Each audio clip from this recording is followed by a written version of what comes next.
Hello, हम लोग CAPF 2016 का 16 का क्वेश्चन डिस्कस करने वाले हैं।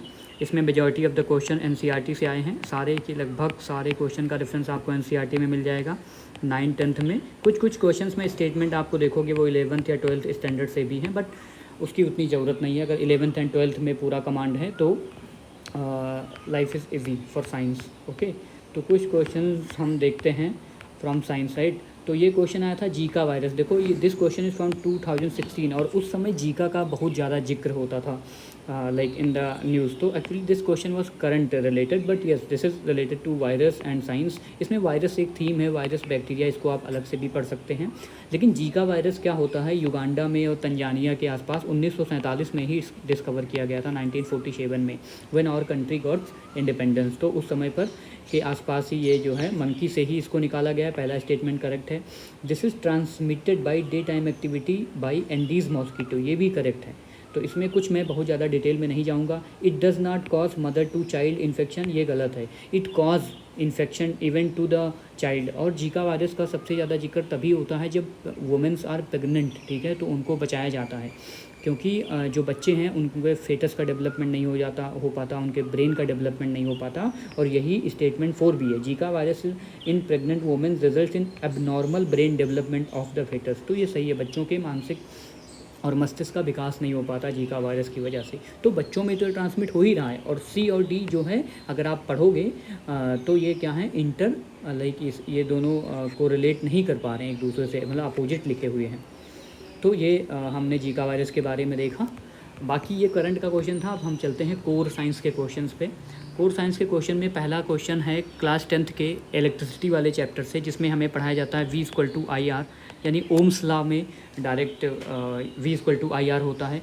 इसमें दे रखा है R की वैल्यू यानी रेसिस्टेंस की वैल्यू आपको 4 दे रखी है और वोल्टेज की वैल्यू 12 दे रखी है। तो I की वैल्यू पूछ रहा है, तो 12 डिवाइडेड बाई 4 = 3। एक्चुअली ये पूछ रहा है रेसिस्टेंस पर सेकेंड ना, the charge in coulomb passing through resistor पर सेकेंड। चार्ज क्या होता है, चार्ज पासिंग थ्रू पर second is nothing but a current, तो उसी को I बोलते हैं। तो वैल्यू 3 हो जाएगी। सिंपली एक फार्मूला होता है ओम्स लॉ का, V=IR, राइट। अगला क्वेश्चन देखते हैं, which of the statement is not correct. Not correct किससे रिलेटेड है, मैग्नेटिक फील्ड से रिलेटेड है। मैग्नेटिक फील्ड क्या होता है, वेक्टर क्वांटिटी होती है मेरे दोस्त। मैग्नेटिक फील्ड की कुछ प्रॉपर्टीज़ हैं जो आपको याद में रखनी चाहिए, कि ये हमेशा नॉर्थ से निकल के साउथ में जाती हैं, ठीक है। दूसरा, ये हमेशा क्लोज्ड लूप बनाती हैं, closed loop. They never intersect each other, this is a statement. ऐसे दे देगा कि क्या मैग्नेटिक फील्ड लाइंस इंटरसेक्ट करती हैं, they never intersect each other, they make a close loop. The more the dense more the strength, ठीक है। जहाँ पर डेंसिटी ज़्यादा होगी वहाँ पर स्ट्रेंथ ज़्यादा होगी। और डेंसिटी कहाँ पे ज़्यादा होती है, पोल्स के पास, जहाँ से निकलती हैं या जहाँ पर ये सबमर्ज होती हैं। तो पहला स्टेटमेंट है, the earth magnetic field is due to the motion of metals like iron and nickel. Yes, this is correct, क्योंकि हमारे अर्थ में कोर में आपने पढ़ा होगा ज्योग्राफी में, कोर में क्या है, there are so metals like iron and nickel. तो उनके जब हमारी अर्थ इतनी स्पीड से रोटेट होती है तो वो इतना मेटल भी तो रोटेट होता है, एंड दे आर नथिंग, तो ये जियो डायनोमो बन जाता है। अब जैसे आप डायनोमो में क्या करते हो, जनरेटर को जब नॉर्मल स्पीड से आप क्या करते हो, रोटेट कराते हो, इमेजिन द अर्थ की स्पीड, तो इसलिए अर्थ का मैग्नेटिक फील्ड बहुत ज़्यादा होता है, ठीक है। और ये किसी के लिए होता है, रोटेशन ऑफ द अर्थ, और उसके अंदर जो मेटल है वो भी रोटेट होता है, इसलिए मैग्नेटिक फील्ड लाइंस जो है इमर्ज होती हैं। सेकंड स्टेटमेंट है कि the magnetic field lines of force are widely separated near the poles of a magnet but these lines come closer to the one another. ये गलत है। जहाँ से पोल्स से निकलती हैं वहाँ पर ये डेंसली होती, मैंने आपको बताया ना, पोल्स के पास ये डेंस होती हैं, पोल्स के पास डेंस होती हैं, और जैसे जैसे बीच में आती वो इनका सेपरेशन होता जाता है। तो this statement is wrong. Again जो C एंड D वाले स्टेटमेंट हैं ये क्लास 12th के क्लास से लिए गए हैं, स्पेशली जो चैप्टर है मैग्नेटिज्म वाला, और उसमें इलेक्ट्रोमैग्नेटिक इंडक्शन वाला चैप्टर नंबर 7 या 8 है इन फिजिक्स, राइट। तो स्टेटमेंट 3 भी देख लेते हैं। If the cross sectional area of magnetic field increases but the flux remains the same, flux density decreases. देखो, अगर फ्लक्स का कॉन्सेप्ट आपको नहीं पता है तो पढ़ लेना। फ्लक्स एक स्केलर क्वांटिटी होती है, इसकी SI यूनिट वेबर होती है, ठीक है। इसकी अगर मैक्सवेल भी यूनिट होती है, बस सीजेसम में देखोगे तब, ठीक है। और फ्लक्स के बारे में, फ्लक्स का फार्मूला होता है B dot A cos theta. तो ठीक है, थीटा अगर 90 रहेगा तो ये 0 हो जाएगा, थीटा अगर 10 रहेगा तो ये मैक्सिमम होगा। फ्लक्स के बारे में थोड़ा पढ़ लेना इफ़ यू विश, ठीक है, बाकी मैंने बता दिया है। तो ये स्टेटमेंट सही है। ए यहाँ पे क्या होता है, क्रॉस सेक्शनल एरिया होता है। And the last statement is, by the way ये स्टेटमेंट सही है सी वाला, when the speed of conductor moving through a magnetic field is increased induced voltage increased. देखो ये जो फैराडे का नियम है आपने पढ़ा होगा कि कैसे बिजली की खोज हुई, वो आप पढ़ोगे फैराडे के एक्सपेरिमेंट के बारे में, तो वहीं से ये लिया गया है। ऐसे ही बाद में डायनोमो इसी पे काम करता है, जितनी ज़्यादा स्पीड बढ़ाओगे उतनी ज़्यादा वोल्टेज इंक्रीज़ होगा, ठीक है। तो ये भी स्टेटमेंट करेक्ट है। अगला क्वेश्चन चलते हैं। When a piece of 40 पे चलते हैं पहले हैं। When a piece of stone is tied to a string made to revolve in a circular orbit of radius r with other end of the string as the center, if the string breaks, the stone will move away from the center, move toward the center, move along the tangent, stop. तो देखो इसका answer है move along the tangent. देखो आपने circle भी पढ़ रखा है, अगर उसमें ये 9th क्लास के ग्रेविटेशनल वाले चैप्टर से, सॉरी मोशन वाले चैप्टर से दिया गया है ये, ठीक है। कि एक लड़का खड़ा है, वो पिक्चर आपने देखी होगी अगर आप NCERT पढ़े हो, तो वो ऐसे बीच में ऐसे छोड़ता है, ठीक है। कोई चीज़ यहाँ से छोड़ दोगे तो वो ऐसे टेंजेंट बना के जाएगी। और ये सर्किल में मैथ जब पढ़ते हैं तो वहाँ भी दोस्त पढ़ाया जाता है, ठीक है। सर्किल में मैथ्स वाला प्रॉब्लम जब आप पढ़ते हो, ये 90 डिग्री होता है, टेंजेंट बनाता है, ऐसे चला जाता है, तो ऐसे घुमाओगे रस्सी को अपने सर पे ऐसे ऐसे, फिर छोड़ दोगे तो वो 90 डिग्री पे टेंजेंट से जाएगा। तो ये वही क्वेश्चन है। अगला क्वेश्चन है, देखो अगला क्वेश्चन 43 देखते हैं। 43 क्वेश्चन हम देखें इससे पहले मैं आपको बताऊंगा प्रेशर के बारे में। देखो ये एक फार्मूला होता है प्रेशर का, pressure equal to H D and G। यहाँ पे H क्या होती है, हाइट ऑफ लिक्विड। जैसे ये जो फार्मूला का कब यूज़ होता है, जब किसी लिक्विड द्वारा प्रेशर एक्सर्ट किया जाता है, ठीक है। सपोज करो एक लिक्विड है जिसे हम मरकरी यूज़ करते हैं, ठीक है। तो मरकरी में कैसे, मरकरी की जो जनरली नॉर्मल क्या है रीडिंग होती है 760 mm, ठीक है। लेकिन ये एक्चुअली निकाला कैसे जाता है, उसमें मरकरी की हाइट देखी जाती है ना, तो हाइट, फिर मरकरी की डेंसिटी और फिर एक्सेलरेशन ड्यू टू ग्रेविटी भी देखा जाता है। अब यही मरकरी को हम क्या किए हैं, इसमें क्वेश्चन पूछा है कि बैरोमीटर को क्या किया गया है, एलिवेटर यानी लिफ्ट में रख दिया गया है। और लिफ्ट अगर ऊपर जा रही है मेरे दोस्त, तो जी चेंज होगा कि नहीं होगा। अगर ये जी है, क्योंकि अब देखो पहले तो जी लग रहा था, लेकिन अब एक्सेलरेशन भी तो लगेगा, तो जी की इंक्रीज वैल्यू होगी।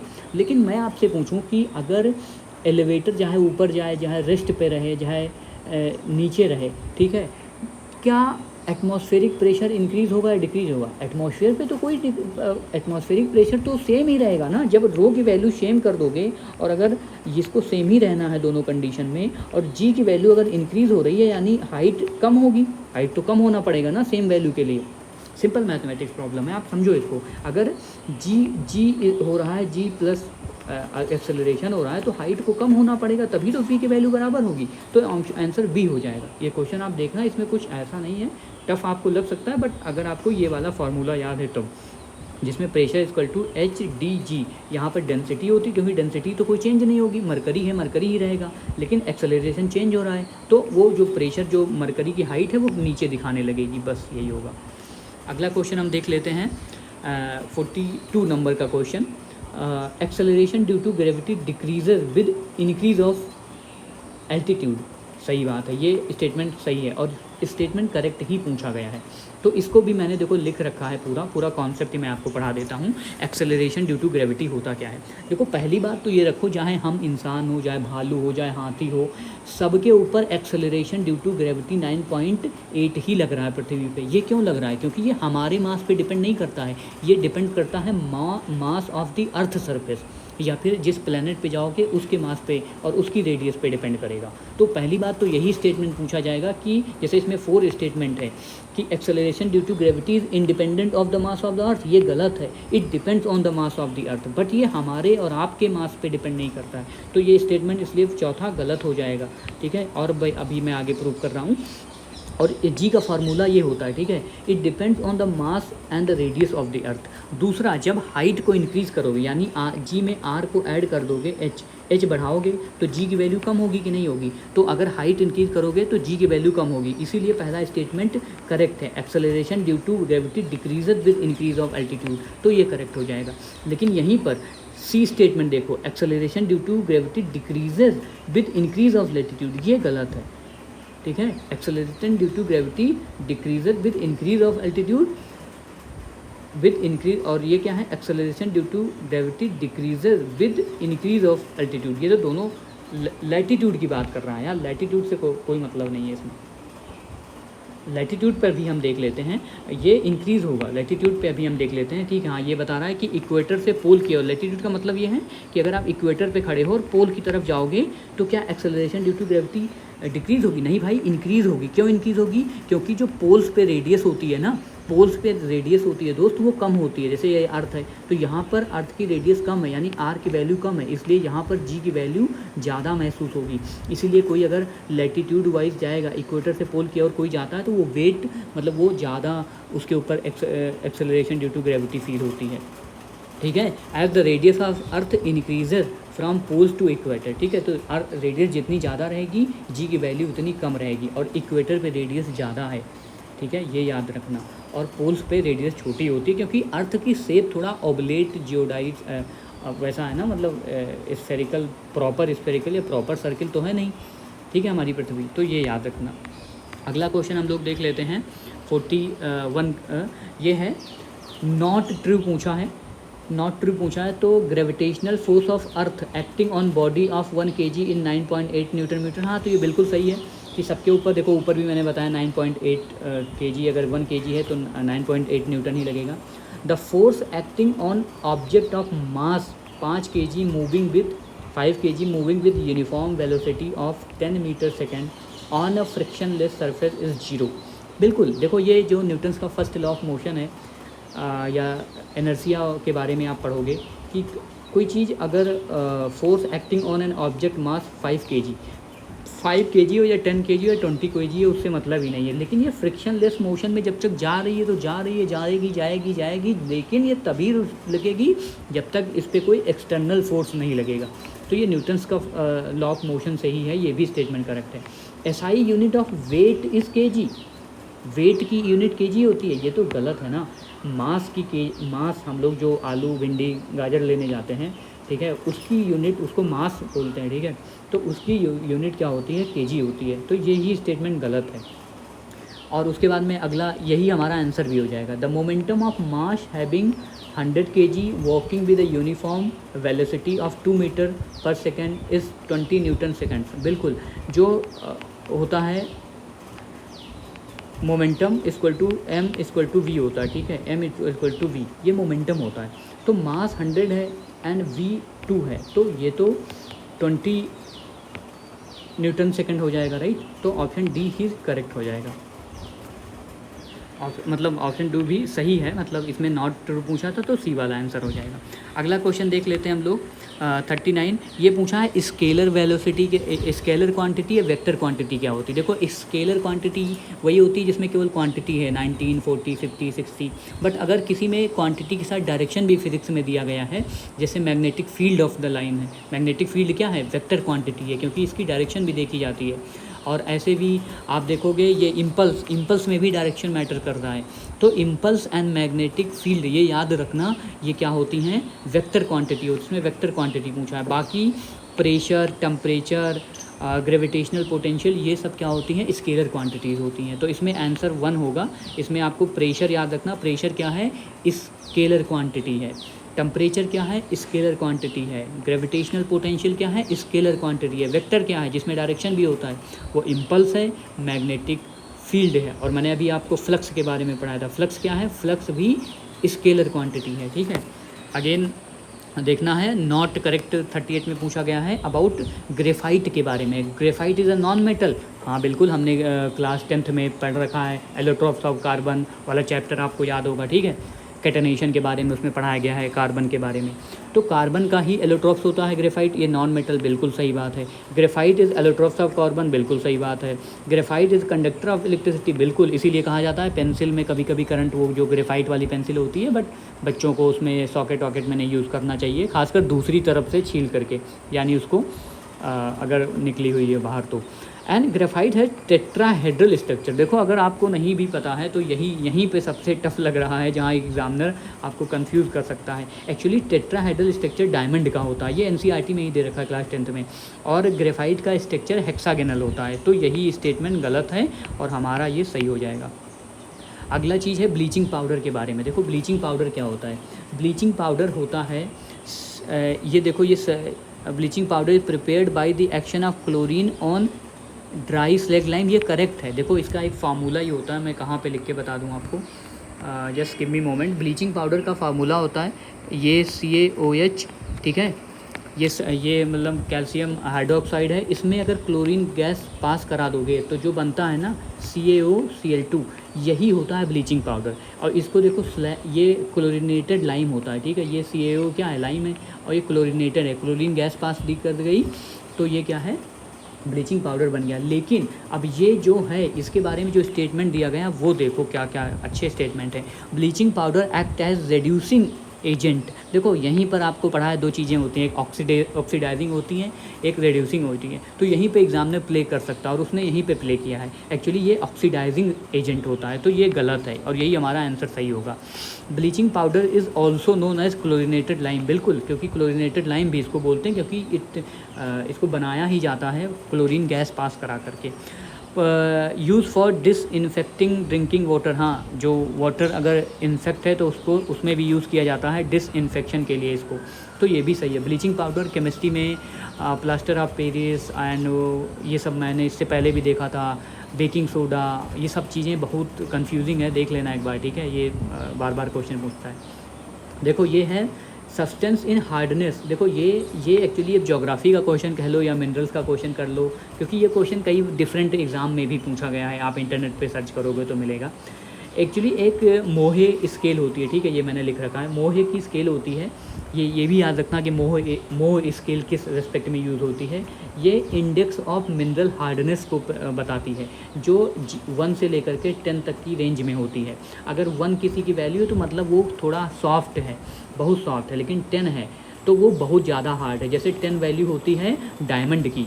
तो अब देखो आपने टोपाज देखा होगा, टोपाज की वो आती है ब्लेड, आपने देखा होगा, जो पुराने लोग दाढ़ी वाड़ी बनाते थे या अभी भी ब्लेड आती है तो टोपाज लिखा रहता है। तो जिप्सम तो क्या होता है, जिप्सम लाइक आपको पता होगा कि इसकी वैल्यू कम होगी, क्यों होगी, क्योंकि चाक जिप्सम ऐसे आपके अंदर आएगा, खड़िया दिमाग में आएगा ना, लोकल मिट्टी जैसी चीज़ें ना, चीनी मिट्टी ऐसा कुछ याद दिमाग में आएगा, प्लास्टर ऑफ पेरिस याद में आएगा। तो ये देखो सॉफ्ट है टोपाज, बट हार्ड होगा, ठीक है।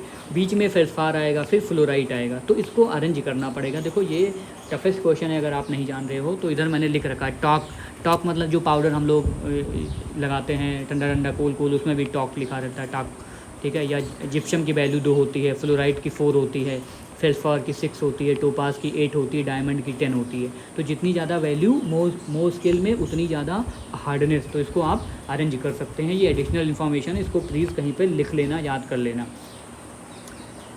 ठीक है। अगला क्वेश्चन है which are the following is not a colloid. Colloid क्या होता है? कोलाइड को हम जांचने के लिए हम एक टिंडल इफेक्ट वाला ये 9th क्लास में ही दे रखा है, केमिस्ट्री के 1-2 चैप्टर में, पहले ही चैप्टर में शायद, तो उसमें दे रखा है कि कोलाइड क्या नहीं है। मिल्क भी कोलाइड होता है, यानी मिल्क से लाइट पास हो सकती है, ठीक है, ऐसा कुछ तो उसमें आपको देखने को मिलेगा।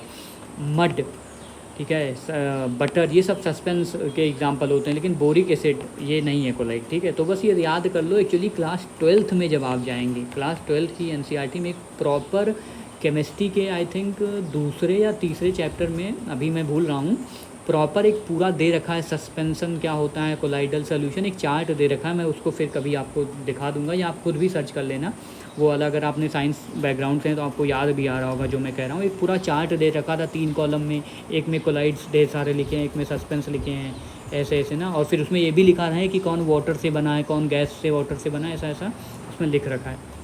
तो बस आप याद रखना कि boric acid is not a collide. And again not correct पूछा है 24 में, which of the following statement is not correct. देखो एवोपोरेशन, ये भी बेसिक 9th क्लास से ही क्वेश्चन बनाया गया है। Rate of evaporation depends on temperature, बिल्कुल सही बात है, जितना ज़्यादा टेम्परेचर उतना ज़्यादा एवोपोरेशन, सही।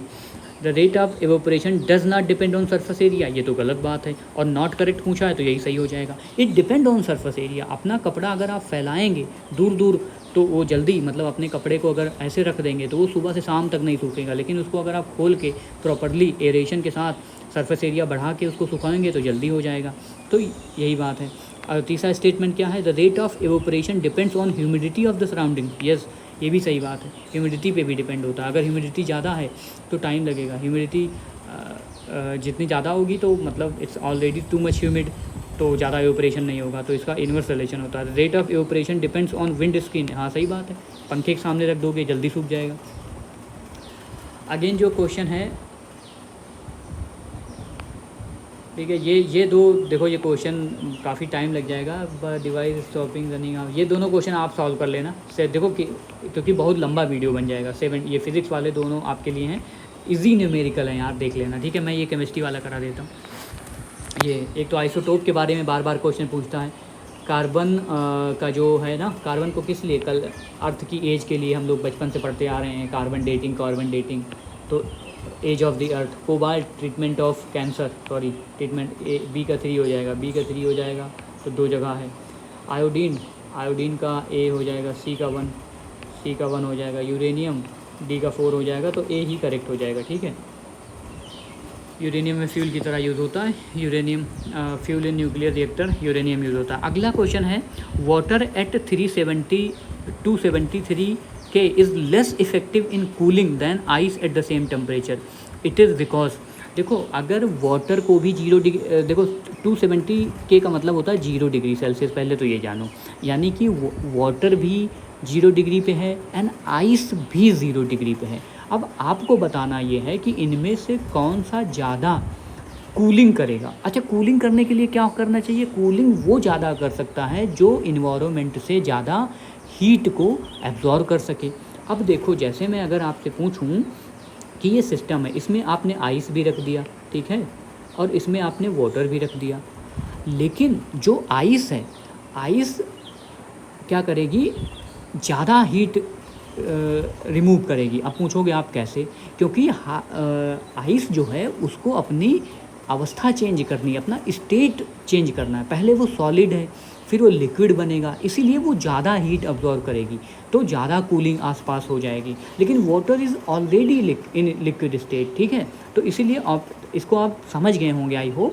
और ये काफ़ी NCERT का ही काफ़ी मोनूमेंटल एग्जाम्पल है, डायरेक्ट पूछा जाता है, ये काफ़ी एग्जाम में भी क्वेश्चन पूछा गया है कि water at 73 K has more energy than ice at the same temperature, समझे। तो यही answer, and water at has less energy than same temperature, नहीं, तो आंसर सी हो जाएगा कि सबसे ज़्यादा एनर्जी कौन एब्जॉर्व करेगा इन्वायरमेंट से, आइस करेगा। क्यों, क्योंकि जैसे ये इन्वायरमेंट पूरा गरम है, ठीक है, सपोज करो हीट है, यहाँ पे आइस रखी है, तो सारी एनर्जी ये आइस एब्जॉर्व करेगी पहले ज़्यादा ना, लेकिन वाटर नहीं एब्जॉर्व कर पाएगा, वाटर के पास ज़्यादा एनर्जी रहेगी, तो वो ज़्यादा मतलब कूलिंग कम कर पाएगा वाटर, लेकिन क्या करेगा, आइस ज़्यादा कूलिंग कर पाएगी। तो इसीलिए पूछा गया है कि water is less effective in cooling, ठीक है, क्योंकि वाटर अपनी चेंज ऑफ स्टेट नहीं कर रहा है, तो जो स्टेट ऑफ चेंज कर रहा है, तो क्वेश्चन ये आई होप समझ गए होंगे, इसमें यही पूछ रहा है कि एक्चुअली कौन ज़्यादा हीट रिमूव कर रहा है इन्वायरमेंट से, तो वही कर रहा है जिसको ज़्यादा हीट की ज़रूरत है, और किसको ज़्यादा ज़रूरत है, वो आइस को ज़रूरत है, ठीक है। अगेन जो 9th क्लास का क्वेश्चन है, the change of state directly from solid to gas without changing into liquid, इसका सब्लिमेशन काफ़ी इंपॉर्टेंट है। ऊर्ध्वाधर, मतलब हिंदी में ऐसा कुछ नाम है, ऊर्ध्वाधोष कुछ, आई एम सॉरी, बट हाँ सब्लिमेशन बोलते हैं उसको। इसमें जैसे कैम्फर होता है, नेफ्थलीन होता है, ये सब क्या है, डायरेक्ट सॉलिड से गैस में वेपराइज हो जाते हैं। अगेन क्वेश्चन देखते हैं हम लोग। ये क्वेश्चन है, एग्जांपल ऑफ कॉर्निवोरस प्लांट। देखो इसमें फ्लाई ट्रैप लिखा हुआ है, पिचर प्लांट लिखा है, यही ऑप्शन है, इसको याद कर लेना। एक्चुअली ये ज्योग्राफी में भी पढ़ाया जाता है कि कुछ प्लांट्स होते हैं जो कीट पतंगों को खा जाते हैं। क्यों खा जाते हैं, क्योंकि उनको न्यूट्रिएंट्स की ज़रूरत होती है, नाइट्रोजनस कि कुछ ऐसे न्यूट्रिएंट्स होते हैं जो ज़मीन से नहीं मिल पाते हैं, तो भगवान ने उनको ऐसे बना दिया कि भाई तुम कीट पतंगों को, तो अगर आपको नहीं भी पता था तो आप नाम पढ़ के, फ्लाई ट्रैप, पिचर प्लांट तो काफ़ी फेमस नाम है, ठीक है। ये अपने देश में भी पाए जाते हैं, खासकर नॉर्थ ईस्टर्न स्टेट में ढेर सारे। और ये क्वेश्चन आप ना सैंडलवुड करके आप इसको एलिमिनेशन से भी लगा सकते थे। अगला क्वेश्चन है वैक्सीनेशन क्या करता है भाई। वैक्सीनेशन क्या करता है, हमारी बॉडीज़ में एंटीबॉडीज़ प्रोड्यूस करता है। और सब unit of DNA are known as nucleotide, ये तो काफ़ी डीएनए न्यूक्लियोटाइड से बनता है, ठीक है।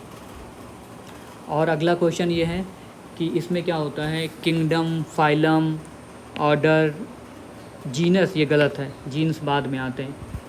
उसके बाद में किंगडम, ऑर्डर, किंगडम, ऑर्डर भी गलत है यार, ऑर्डर बाद में आता है। किंगडम, क्लास ये भी गलत है। Kingdom, phylum, class, order, family, genus, species, ये डी वाला सही होगा, ठीक है। ये याद रखना अपना, ये याद कर लेना, 9th क्लास में दे रखा है एनसीईआरटी में। ये भी अगेन क्वेश्चन पूछा गया है। रेट ऑफ ट्रांसपिरेशन, ट्रांसपिरेशन क्या होता है, जो पौधे होते हैं पानी को अपनी पत्तियों के माध्यम से एवोपरेट करते हैं, ठीक है। तो पानी दो माध्यम से एवोपरेट होता है, एक तो मान लो गड्ढे में पड़ा है डायरेक्ट एवोपरेट हो गया, दूसरा ट्रांसमिशन होता है जो पत्तियों के माध्यम से होता है। तो पत्तियों के माध्यम से अगर टेम्परेचर बढ़ जाएगा तो वो रेट भी बढ़ जाएगा। और दूसरा, अगर ह्यूमिडिटी डिक्रीज़ हो रही है तो क्या होगा, if affected by decreasing humidity and by decreasing light, तो अगर लाइट डिक्रीज़ कर रहे हो तो डिक्रीज़ होगी, एंड अफेक्टेड बाई ह्यूमिडिटी अगर डिक्रीज़ कर रहे हो तो ट्रांसपिरेशन इंक्रीज़ हो जाएगा, ठीक है। इफ़ शायद इससे पहले वाले क्वेश्चन में मैंने गलत बोल दिया था, वो देख लेना, जो मैं एवोपरेशन वाला बोल रहा था, ह्यूमिडिटी वाला। तो अगर डिक्रीजिंग ह्यूमिडिटी कर रहे हो, ठीक है, if humidity is decreasing then transpiration will increase, ये याद रखना, ठीक है। एक्चुअली बहुत बड़ा तीर मार खान इसमें कुछ ऐसा नहीं है, ठीक है। ह्यूमिडिटी मतलब the quantity of moisture present in the environment, अगर वो कम होगी तो ट्रांसपिरेशन ज़्यादा होगी। भाई किसको खाना खिला सकते हो, जो भूखा है ना, अगर पहले से ह्यूमिडिटी है तो ट्रांसपिरेशन की ज़रूरत ही नहीं है। लेकिन जब ह्यूमिडिटी कम होगी तो ट्रांसपिरेशन ज़्यादा होगा, तभी इवेपोरेशन भी ज़्यादा होगा, ठीक है। इनवर्स रिलेशन वहाँ भी मैंने शायद बोला था, तो यही होगा कि अगर affected by decreasing humidity and decreasing light, तो ह्यूमिडिटी डिक्रीज़ कर रहे हो तो इंक्रीज़ हो जाएगा, ठीक है, ट्रांसपिरेशन। लेकिन लाइट को डिक्रीज़ कर रहे हो तो ट्रांसपिरेशन भी डिक्रीज़ हो जाएगा, तो डिक्रीज़ हो जाएगा, बी वाला। अगला है the process of using microbes to treat areas of land और salt been contaminated by pesticides, oil, solvent, इसको बायो रेमेडिएशन बोलते हैं। यह इन्वायरमेंट में पढ़ाया जाता है पॉल्यूशन वाले चैप्टर में, ठीक है। सिविल सर्विस की जो तैयारी करते हैं उनको ज़रूर पढ़ना होता है, ये बायो रेमेडिएशन बोलते हैं, ठीक है। यूट्रोफिकेशन तो जब नाइट्रोजनियस एंड सल्फर के वेस्ट ज़्यादा चले जाते हैं उसको बोलते हैं। नाइट्रिफिकेशन आप जानते हो, नाइट्रिफिकेशन, डीनाइट्रिफिकेशन में बैक्टीरिया के नाम पूछे जाते हैं, क्लोडोमोनास क्या है, एंड लेगुमिनस बैक्टीरियाज के नाम, अमोनिफिकेशन में कौन से बैक्टीरियाज यूज़ होते हैं, ये सारी थीम है, याद कर लेना। आई होप ये आपको समझ में आया होगा। इसके थीम है, बार बार देख लेना, अपने थीम रिवाइज़ कर लेना बस।